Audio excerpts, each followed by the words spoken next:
Агенцијата за филм има право да ја превземе сопственоста од продуцентот, доколку серија финансирана од народни пари не се емитува во рок од една година, вели поранешната директорка на Агенцијата за филм Мими Ѓоргоска, која го има подпишано државното финансирање за Црвениот поет, серија посветена на македонскиот револуционер Коста Солев Рацин, која никако да се емитува веќе шеста година поред. Согласно договорот да активира еден од членовите кои што се предвидени во заштита на агенцијата како институција.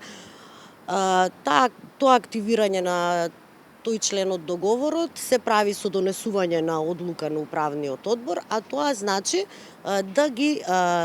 земе правата на собственост и сите други права кои што ги има продуцентот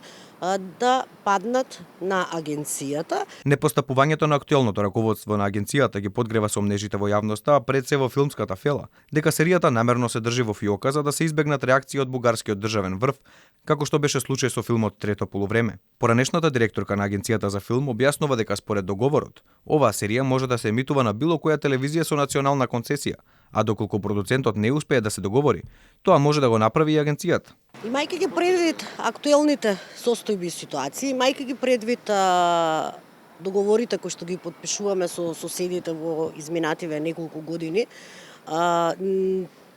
се појавува сомнежот дека станува збор за тивка цензура, односно на забранување на слободната мисла на говор, затоа што серијата Црвениот поет знаеме дека е посветена на големиот Коста Солев Рацин, но исто така тука е и опфатен периодот